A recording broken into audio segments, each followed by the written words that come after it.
Hi guys, welcome back to How to Food. Today we'll be making a simple lasagna. For this lasagna, we're not going to complicate things. I'm going to use things that most people have in their kitchens, and also we'll be using ready to bake lasagna. So no need for a pasta machine or to roll out some dough. Very quick and simple. We always start off by just browning off the meat. Once that is done, we'll move on to the onions and carrot, basically the mirepoix. Add some olive oil to your pan or pot. Get it nice and hot to try and brown off the meat as good as possible. Okay, so while we're waiting for the oil to get to temperature, we'll start with our prep work on the carrots and onions and a bit of garlic.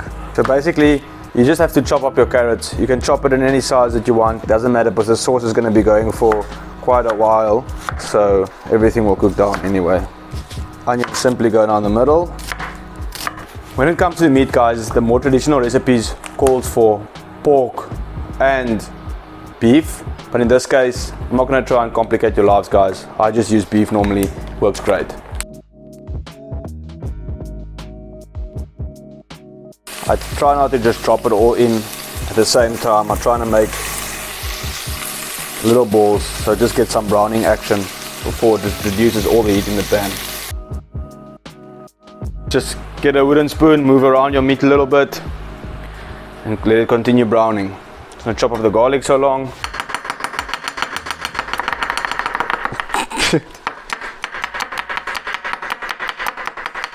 So when your meat is nicely browned off, we'll just remove it from the heat to do the veggies. Once the meat is done, we're going to add our veggies. We'll start off by first just adding the carrots and the onions to the olive oil and some of the meat fat that remain in the pan. And over the table. You're going to sweat them off nicely, guys. And then once they are nice and soft, we'll be finishing our ragu. We've got our onions and carrots sweated off nicely. Add my garlic to that.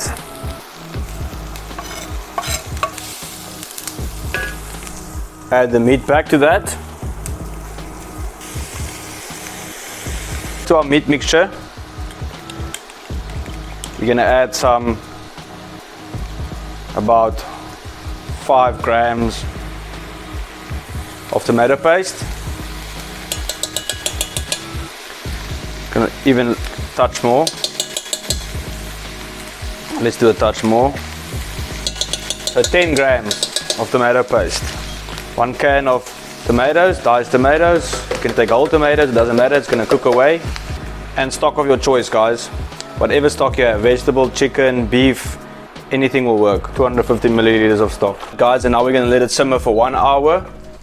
And then your ragu is done. For the bechamel sauce, we're going to start off by 100 grams of butter, 100 grams of flour, and 1 liter of milk. That's basically the base of the bechamel. To that we'll be adding a little bit of nutmeg and paprika, and then lots of cheese. I basically make a cheese sauce. 100 grams. 100 grams of flour. Just try and make a paste with that, without your spatula breaking. To this we'll be adding a liter of milk, guys. If you want to, you can heat the milk on the side. It thickens up much quicker. So basically, once you've melted the butter and the flour together, makes a nice consistency with it. Cook the flour out a bit. You're going to add 1 liter of milk to that and just continuously stir. You're going to do it little by little because the milk we have is not preheated and we want to be able to constantly change the texture and the thickness of the milk. A little bit of nutmeg, guys.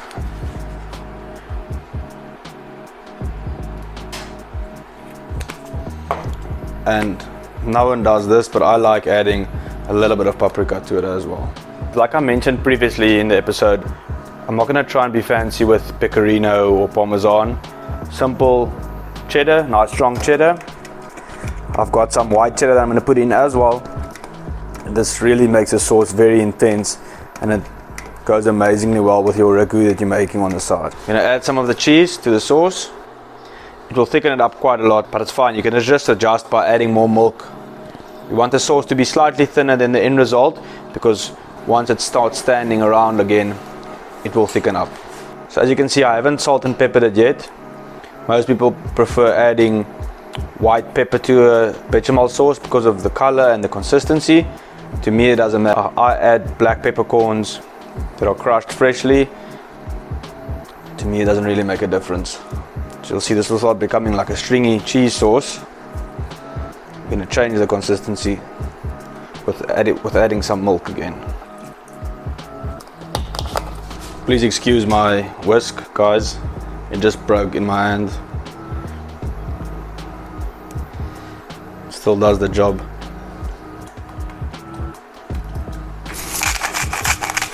Add some salt to the sauce. Some black pepper.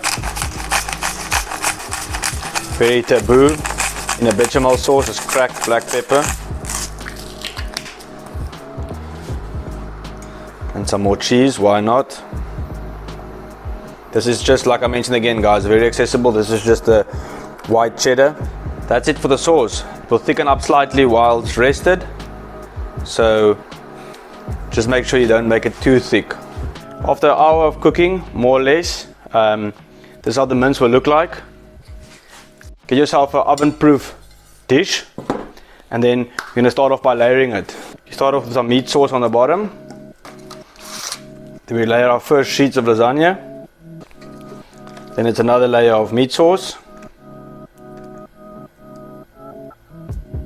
And then we layer on some bechamel, guys. This is a very cheesy bechamel, so we will not be adding any cheese in between the layers. And then we repeat the process.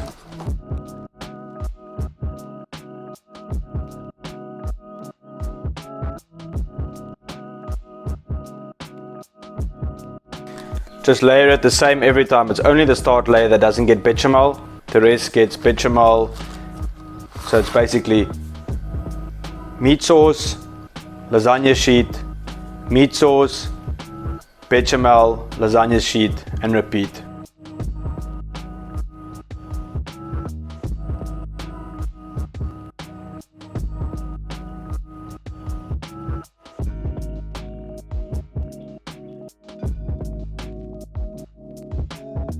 When you've come to the top of your dish, guys, ladle over a complete layer of bechamel just to cover everything. And just for good measure, we add some grated cheese to the top.